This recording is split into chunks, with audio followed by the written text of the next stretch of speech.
जय हिंद दोस्तों, आपका एक बार फिर से स्वागत है आपके अपने ही परिवार गंगा हायर एजुकेशन में। आज के इस वीडियो में हम लोग क्लास 10th के गणित का प्रश्नावली 4.3 स्टार्ट करने वाले हैं। आज जो हमारा क्लास होगा हुआ डे 31, यानी कि आज हमारा 31वां क्लास होगा। ठीक है हुआ, तो इस चैप्टर में यानी कि प्रश्नावली 4.3 में हम लोग क्वेश्चन नंबर 3 से सोल्व करेंगे। यानी आज की इस वीडियो में हम लोग प्रश्नावली 4.3 के क्वेश्चन नंबर 3 से शुरू करेंगे। ठीक है, और जो 2 नंबर क्वेश्चन है इसको हम बाद में बताएंगे। ठीक है, अगले क्लास में बताएंगे। ठीक है होगा।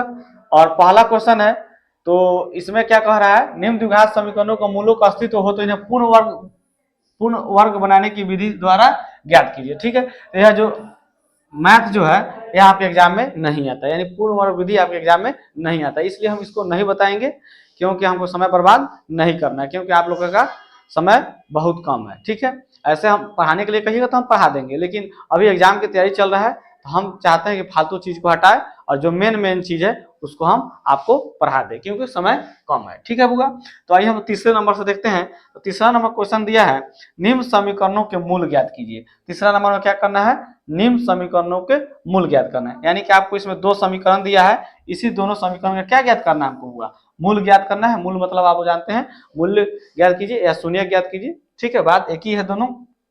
आइए तो इसको लिख लेते हैं, कितना है, एक्स माइनस 1/x बराबर 3 है। ठीक है, जहां क्या है, एक्स का मान 0 के बराबर नहीं होना चाहिए, तो इस चीज को हटा लीजिएगा, इससे कोई दिक्कत नहीं है। इसको छोड़ देना है। ठीक है, इतना ही ले लीजिए।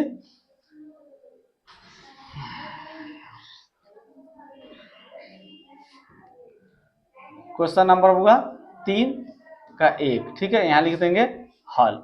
ठीक है, समीकरण कितना है होगा, तो x माइनस 1/x बराबर 3। ठीक है, x माइनस 1/x बराबर 3। ठीक है बुआ, इसी समीकरण को हम लोग क्या करते हैं, सोल्व करते हैं, और इसका क्या ज्ञात करते हैं, मूल ज्ञात करते हैं, यानी कि शून्य ज्ञात करते हैं। ठीक है बुआ, तो इसको कैसे सोल्व करेंगे, तो आप क्या कीजिए, इसके बाटा में 1 ले लीजिए, अब इसका लघुत्तम निकालिए। ठीक है, तो कितना आएगा बुआ, इसका लघुत्तम निकालिएगा तो x आएगा।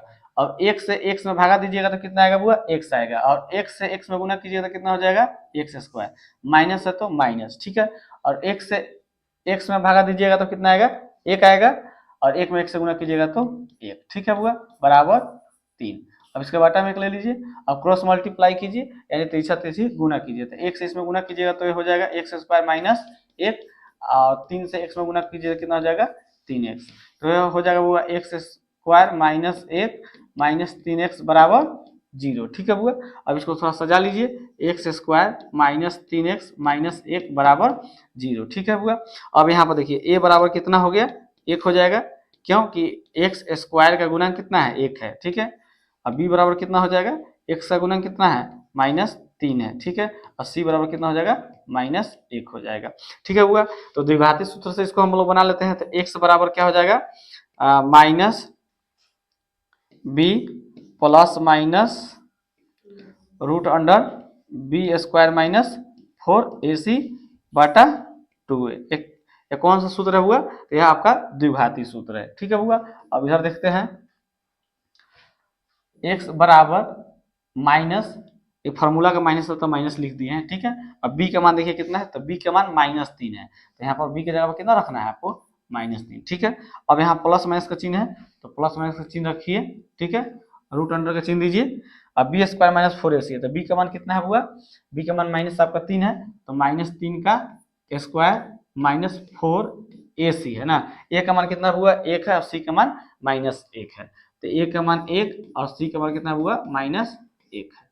ठीक है बुआ, तो x बराबर यह हो जाएगा माइनस माइनस प्लस हो जाएगा बुआ, प्लस माइनस 1 मिनट, यहाँ बट्टा में 2 है तो छूट गया ना, 2a का मान कितना है बुआ, 1 है, तो 1 रख दीजिए।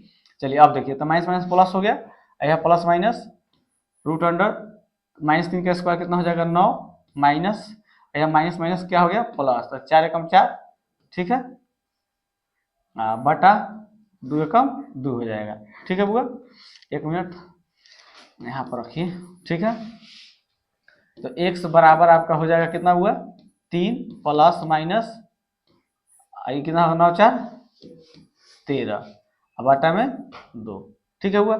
इसी को दो पार्ट में बांट दीजिए तो x बराबर कितना हो जाएगा, 3 प्लस √3 बटा 2, और x बराबर आपका हो जाएगा 3 माइनस √13 बटा 2। ठीक है, यही आपका क्या हो जाएगा बुआ, आंसर हो जाएगा। यही आपका क्या हो जाएगा, आंसर हो जाएगा। मूल्य ज्ञात करना था तो यही क्या हो जाएगा, आपका मूल्य हो जाएगा। अब हम अपना चलते हैं दूसरे क्वेश्चन पर। आइए दूसरे क्वेश्चन को हम लोग सोल्व कर लेते हैं।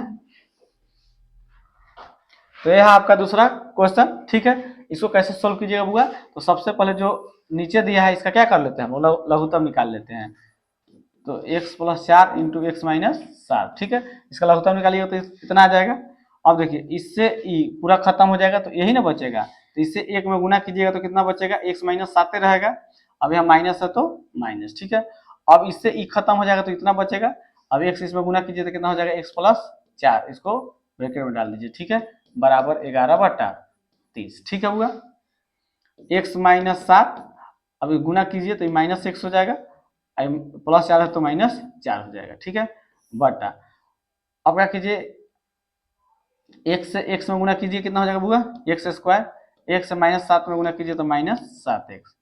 अब प्लस हो जाएगा, यहाँ +4 से x में गुना करेंगे तो +4x हो जाएगा, और यहाँ हो जाएगा -7 चौका 28, प्लस माइनस माइनस हो गया, 7 चौका 28 बराबर 11 बटा 30। ठीक है, अब देखिए तो यह प्लस माइनस खत्म हो जाएगा, -7 और -4 कितना हो जाएगा वो -11 हो जाएगा।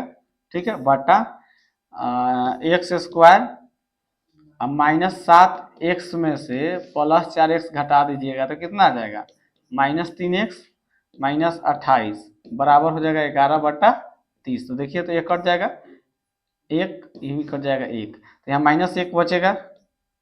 ठीक है बुआ, यहाँ हो जाएगा x² -3x minus 1 minute cross multiply कर दीजिए इसी समय। तो यहाँ पर रख दीजिए x² -3x -28 बराबर हो जाएगा -30। ठीक है बुआ, तो x² -3x -28 बराबर उधर 30 माइनस में तो इधर ले लीजिए प्लस में बराबर 0। तो x² -3x यहाँ हो जाएगा +2 बराबर 0। अब इसको आप लोग द्विघाती सूत्र से बना लीजिए या गुणनखंड विधि से तोड़ के बना लीजिए, वो आपका मन आगे बना लीजिएगा, कोई दिक्कत। आपको जोन विधि से बनाना बनाइए, द्विघात सूत्र से को बता दिए हैं, और इसको भी आप द्विघाती सूत्र से बनाइए या गुणनखंड विधि से बनाइए, बना लीजिएगा ना। आगे हम लोग बढ़े, हटाते हैं इसको, चलिए वो इसको हटाते हैं। ठीक है बुआ,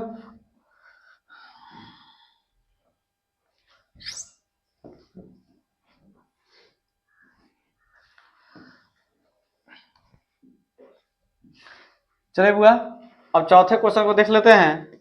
चौथा क्वेश्चन में क्या दिया गया है, तो चौथा क्वेश्चन दिया हुआ 3 वर्ष पूर्व, क्या कह रहा हुआ, 3 वर्ष पूर्व रहमान की आयु का व्युत्क्रम, व्युत्क्रम इसका होता है हुआ उल्टा, व्युत्क्रम इसका होता है उल्टा, और अब से 5 वर्ष पश्चात आयु के व्युत्क्रम का योग 1/3 है, तो उसकी वर्तमान आयु ज्ञात कीजिए। यानी रहमान के आपको क्या पता करना है, वर्तमान आयु ज्ञात करना है। क्या ज्ञात करना हुआ, वर्तमान आयु। क्वेश्चन को एक बार फिर से पढ़िए, दिया गया हुआ 3 वर्ष पूर्व, 3 वर्ष पूर्व रहमान की आयु का व्युत्क्रम, व्युत्क्रम मीन्स होता है उल्टा। जैसे समझिए, जैसे मान लीजिए 5 है तो 5 का व्युत्क्रम बोलिए कितना होगा बुआ, 1/5 हो जाएगा। कैसे, इसके बटा में कुछ नहीं है तो 1 है, तो इसका उल्टा करेंगे तो 1/5 हो जाएगा। जैसे 7 है, इसका व्युत्क्रम करेंगे तो कितना हो जाएगा बुआ, 1/7 हो जाएगा। क्यों, इसके क्योंकि 7 के बटा में 1 है तो इसका व्युत्क्रम 1/7 हो जाएगा। तो समझ में आ गया व्युत्क्रम का मतलब क्या होता है, व्युत्क्रम का मतलब क्या होता है उल्टा। तो 3 वर्ष पूर्व रहमान की आयु का व्युत्क्रम और अब से 5 वर्ष पश्चात आयु के व्युत्क्रम का योग 1/3 है, तो उसकी वर्तमान आयु ज्ञात करना है। ठीक है, तो आइए इसको हम लोग मान के बना लेते हैं। चलिए बुआ, क्वेश्चन नंबर कितना था, यह हमारा चौथा हो जाएगा, चौथा यहाँ लिख देंगे हल। ठीक है, मान के बनाइएगा, तो आप लिखिएगा माना कि रहमान, माना कि रहमान, माना कि रहमान की वर्तमान आयु बराबर 100 वर्ष। ठीक है हुआ। तो अब क्या लिखिएगा, तो क्वेश्चन में देखिए, क्वेश्चन में क्या कह रहा है, 3 वर्ष पूर्व रहमान क्या है, तो इसी बात को आप लोग लिख लीजिए। ठीक है, 3 वर्ष पूर्व रहमान की आयु, 3 वर्ष पूर्व रहमान की आयु कितना हो जाएगा, तो वर्तमान उम्र अभी 1 है, तो 3 वर्ष पहले चलना होगा, तो क्या हो जाएगा, इसमें -3 कर लेंगे। ठीक है, इसको ब्रैकेट में डाल के वर्ष लिख दीजिए। ठीक है हुआ। अब उसके बाद फिर क्वेश्चन पर चलिए, देखिए क्वेश्चन में क्या कह रहा है, 3 वर्ष पूर्व रहमान की आयु का व्युत्क्रम अब से 5 वर्ष पश्चात, 5 वर्ष पश्चात इसी बात को लिखते हैं। ठीक है, तो अब लिखेंगे 5 वर्ष पश्चात, पश्चात यानी बाद में, 5 वर्ष पश्चात रहमान की आयु कितना हो जाएगा बुआ बोलिए, तो क्या है, वर्तमान में 1 वर्ष था, तो इसमें 5 जोड़ देंगे तो 1+5 वर्ष हो जाएगा। ठीक है बुआ। अब यहाँ पर लिखेंगे प्रश्न से, क्या लिखेंगे, प्रश्न से। एक बार ध्यान से प्रश्न को पढ़िएगा सब लोग, क्या कह रहा है, तो 3 वर्ष पूर्व रहमान की आयु का व्युत्क्रम, तो 3 वर्ष पूर्व रहमान की आयु का व्युत्क्रम। ठीक है, आइए, तो 3 वर्ष पूर्व आया है, तो क्या प्राप्त हुआ हमको, x माइनस 3 वर्ष प्राप्त हुआ, तो इसका व्युत्क्रम करेंगे तो देखिए तब हुआ, तो बट्टा में तो सभी संख्या के बट्टा में 1 होता है, उसका व्युत्क्रम करेंगे तो क्या हो जाएगा, 1/x-3 आ जाएगा कि नहीं। चलिए एक बार आगे बढ़िए, और अब से 5 वर्ष पश्चात आयु के व्युत्क्रम का योग 1/3 है। अब 5 वर्ष पश्चात तो x+5 मिलेगा, तो इसका व्युत्क्रम कर देंगे तो क्या होगा, व्युत्क्रम कर देंगे तो क्या होगा बुआ, हमारा मिलेगा 1/x+5। अभी दोनों का योग कितना दिया है, 1/3 के दिया है। ठीक है बुआ। अब क्या करना है, अब इसका लघुत्तम निकाल कर सोल्व कीजिए, तो x-3 इंटू x+5। ठीक है बुआ। अब इससे ई पूरा खत्म हो जाएगा तो ई बचेगा, तो 1 से गुना कीजिएगा तो x+5 ही रहेगा। ठीक है, प्लस है तो इससे ही खत्म, ई बचेगा तो x-3 बचेगा। ठीक है, 1/3। अब एक x कितना हो जाएगा बुआ, 2x। अब 5 में से 3 चला गया तो 2। ठीक है बुआ। अब इसको गुना कर दीजिए, x में 1 से गुना कीजिए, x², 1 से +5 में गुना करेंगे तो 5x। ठीक है बुआ। अब -3 से x में गुना कीजिए, -3x, प्लस माइनस 15 बराबर 1/3। ठीक है, अब क्या कीजिए, एक स्टेप और इसको आगे बढ़ाइए, तो हो जाएगा आपका 2x-2 बटा, अब देखिए x²। ठीक है, 5x में से 3x चला गया हुआ, तो कितना बचेगा, 2x माइनस 15 बराबर कितना हो जाएगा, 1/3। क्रॉस मल्टीप्लाई कीजिए, x² प्लस 2x माइनस 15 बराबर हो जाएगा इधर 6x minus 6, x² plus 2x minus 15 minus 6x plus 6 बराबर 0। ठीक है बुआ, x² plus 6x minus 2x, यानी 2x में से माइनस 6x चलेगा, कितना बचेगा, तो हमारा बचेगा बुआ माइनस कितना बचेगा, -4x बचेगा, तो x² माइनस 4x। ठीक है, अब -15 में से 6 घटाइएगा तो -9 बराबर 0। ठीक है बुआ। अब क्या कीजिए, इसको गुणनखंड विधि से आप लोग तोड़ लीजिए, या द्विघाती सूत्र से भी आप लोग तोड़ लीजिए, बना लीजिएगा, कोई दिक्कत, आगे बढ़े, हटाए हुआ इसको।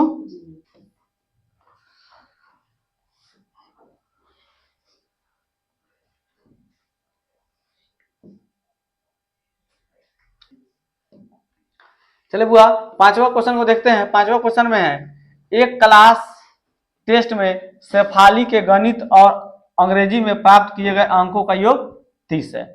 शेफाली एक क्या है, स्टूडेंट है जो 2 विषयों का एग्जाम दी, नहीं, जिसमें उसको दोनों विषय को मिलाकर 30 अंक प्राप्त हुआ है। ठीक है, यानी अंग्रेजी और क्या दिया है, अंग्रेजी और गणित और अंग्रेजी मिलाकर उसको कितना अंक प्राप्त हुआ है, दोनों मिलाकर 30 अंक प्राप्त हुआ है। लेकिन उसको यह बात नहीं मालूम है कि हमको गणित में कितना प्राप्त हुआ है और अंग्रेजी में कितना प्राप्त हुआ है, तो यही बात हमको क्या करना है, इस क्वेश्चन में निकालना है। ठीक है, आगे देखते हैं। यदि उसके गणित में 2 अंक अधिक, अब कह रहा है गणित में 2 अंक अधिक और अंग्रेजी में 3 अंक कम मिले हो तो उनके अंकों का गुणनफल कितना है 210 होता है, तो उसके द्वारा दोनों विषय में प्राप्त किए गए अंक ज्ञात करना है। ठीक है, अब इसमें यह कह रहा है कि गणित में जो अंक है ना उसका, गणित में जो अंक है, गणित में 2 अंक अधिक है और अंग्रेजी में 3 अंक कम मिलता है। ठीक है, तो आइए इस क्वेश्चन को कैसे सोल्व करेंगे, तो इसको भी हम लोग मान के बना लेते हैं।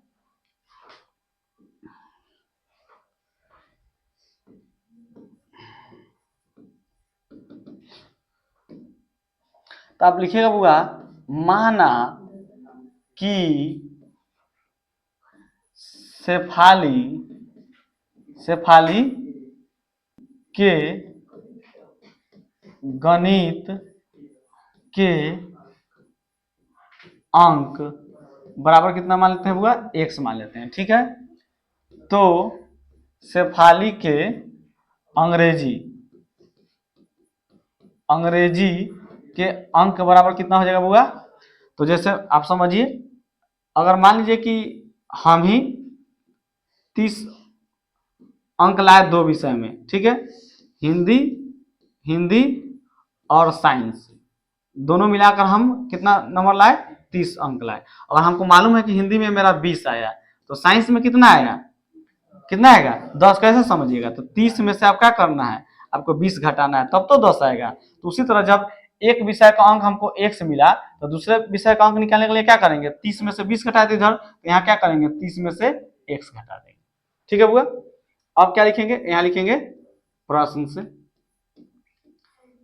चलिए अब आइए प्रश्न को एक बार ध्यान से पढ़ते हैं। एक क्लास टेस्ट में शेफाली के गणित और अंग्रेजी में प्राप्त किए गए अंकों का योग 30 है। यदि उसके गणित में 2 अंक अधिक और अंग्रेजी में 3 अंक कम मिलते हैं, तो उनके अंकों का गुणनफल कितना है बुआ, 210 है। ठीक है, तो गणित में उसको कितना मिला है, तो 2 अंक अधिक मिला है। ठीक है, और अंग्रेजी में क्या हुआ, 3 अंक कट गया है, यानी कम मिला है। ठीक है, तो इसका गुणनफल दोनों का क्या करा बुआ, गुणनफल कितना है बुआ, 210 है। ठीक है, तो एक स्टेप और बढ़ाइए, x + 2 इंटू, यहाँ दीजिए चाहे ना दीजिए, पहले से गुना रहता ही है। 30 में से 3 जाएगा बुआ, तो 27 माइनस कितना हो जाएगा, x बराबर 210। ठीक है बुआ, अब इसको आप लोग तोड़ लीजिए, सब तो हम ही नहीं बनाएंगे, आप ही लोग भी बनाइए। अब तो बना दिए, बना लीजिएगा, आगे बढ़े। चलिए बुआ, अब हम लोग चलते हैं अपने अगले क्वेश्चन पर, यानी क्वेश्चन नंबर 6 पर। छठा क्वेश्चन देखते हैं बुआ। एक आयताकार खेत का विकर्ण उसकी छोटी भुजा से 60 मीटर अधिक है। एक आयताकार खेत है, एक क्या हुआ, आयताकार खेत है, यहाँ समझिए, यहीं पर समझ लीजिए। चलिए, ये क्या हुआ, एक आयताकार क्या हुआ, खेत है। ध्यान से पढ़िए, एक आयताकार खेत का विकर्ण उसकी छोटी भुजा से 60 मीटर अधिक लंबा है। यदि बड़ी भुजा छोटी भुजा से 30 मीटर अधिक हो, तो खेत की भुजाएं ज्ञात करना है। हमको क्या ज्ञात करना है, खेत की भुजाएं। लेकिन हमको यह नहीं मालूम है कि इसमें छोटी भुजा कितना है, तो नहीं मालूम है, तो हम छोटी भुजा को मान लेते हैं x। क्या मान लेंगे बुआ, छोटी भुजा का हम कितना मान लिए, x। तो बड़ी भुजा कितना हो जाएगा, तो छोटी भुजा से 30 मीटर अधिक है, तो बड़ी भुजा कितना हो जाएगा, x + 30 हो जाएगा। और यह क्या आपको दिख रहा है, यह विकर्ण है। तो विकर्ण के बारे में क्या बोल रहा है, एक आयताकार खेत का विकर्ण उसकी छोटी भुजा से 60 मीटर अधिक है, तो यह जो विकर्ण हो जाएगा क्या हो जाएगा, x + 60 हो जाएगा। बोलिए हो जाएगा कि नहीं हो जाएगा। तो अब इसका 2 भुजा, अब क्या भुजा निकालना है, तो यही निकालना है, ई वाला भाग और ई वाला भाग निकालना है। ठीक है, इसको कैसे बनाएंगे, तो इसको भी हम लोग मान के बनाएंगे। तो आइए इसको भी सोल्व कर लेते हैं। इसको हटाते हैं बुआ, क्वेश्चन नंबर कितना है, 6 का हल। ठीक है बुआ, हल लिख दिए। अब यहाँ पर लिखिएगा, माना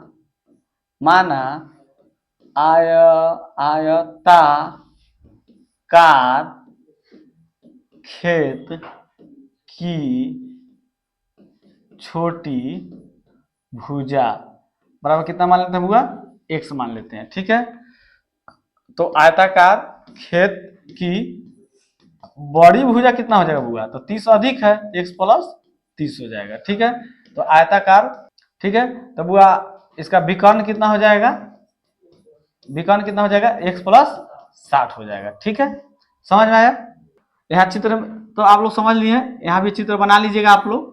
जैसे मान लीजिए बुआ, यह क्या है, आयताकार आपका खेत है, तो आयताकार खेत का छोटी भुजा कितना है, x है, तो बड़ी भुजा 30 अधिक है, तो कितना हो जाएगा बुआ, x + 30 हो जाएगा।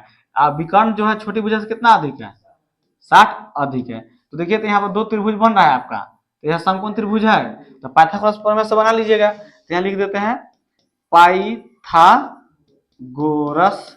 पाइथागोरस प्रमेय से, ठीक है। तो फॉर्मूला क्या होता है पाइथागोरस प्रमेय का, बोलिए, कर्ण स्क्वायर बराबर लंब स्क्वायर जोड़ आधार स्क्वायर, ठीक है।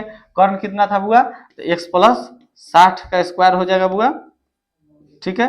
लंब कितना है बुआ, तो x का स्क्वायर कर दीजिए, आधार कितना है बुआ, x प्लस 30 का क्या कर दीजिए, स्क्वायर कर दीजिए, ठीक है बुआ। तो इस तरह से आगे आप लोग इसको भी क्या कर लीजिएगा, सोल्व कर लीजिएगा, ठीक है। तो ये भी बताइए कि आपका एग्जाम की तैयारी ठीक ठाक चल रहा है कि नहीं चल रहा है।